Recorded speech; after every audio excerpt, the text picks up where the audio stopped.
Ngithola umsebenzi enkampanini entsha. I am excited. Umphathi uyangibiza, ungibizele ofisini lakhe. Ayike ngifike eofisini lamphathi sithi ukuxoxa nje. Useyangibuza ke ungitshela ukuthi kunombuzo awubuza wonke umsebenzi ofika kule nkampani. Umbuzo wakhe buthi wenze njani mhlazane ufikelwa isimo ongasiplanelanga nje, isimo ongasibudgetelanga. Wenze njani sho ukuthi during rainy days. Ngiyamtshela ukuthi olami udaba luhluke kakhulu. Ngiqala nje ukuthola umsebenzi because lo umsebenzi wase-NFLA bese kumsebenzi wami wesibili. Ngayitshela ukuthi ngizoyiholela ngaso sonke isikhathi mangabe ngiholile. Ngizothatha a certain percentage ngiyifake esiqoqweni sami ngiyibeke lo mali. Hayike zafika-ke ngempela izikhathi ezinzima la engangidinga khona imali ngokukhulu ukusheshsha nokuphuthuma izimo engangayiplanelanga. Ngithe mangabe ngifika esiqoqweni sami, Jesu Maria ma, ngafica isiqoqo sami sicwiyiwe, sekusela imali encane kakhulu, ushintshi wento.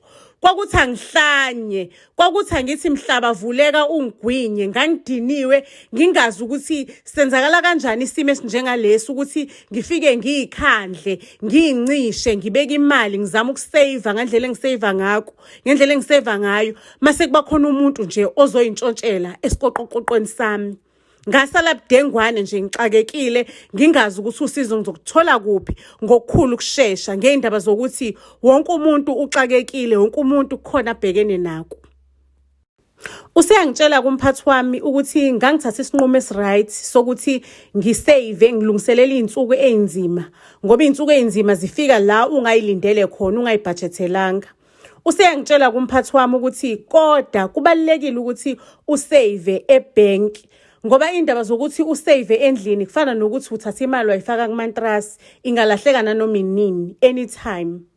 So useyangitshela kumphathi wami ngeindlela eziningi ezihlukahlukile zokusave imali. Useyangitshela nangenye indlela eyavelana nje yang-interesta kakhulu.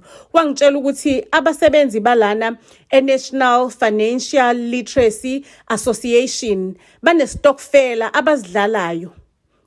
Sokuthi babeka imali engakanani njalo ngenyanga. And naleyo kusayindlela enkulu yokusave.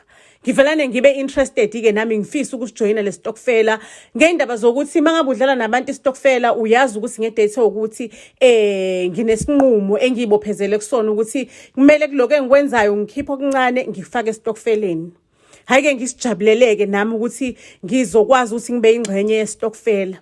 Ngithe mangabe sengisendlini sengikhuluma phela nalo wami umuntu engihlekisana naye efonini. Ngiyambuza ngithi yazi oke uthathe ihomework uzenzele nje wena ihomework as an individual.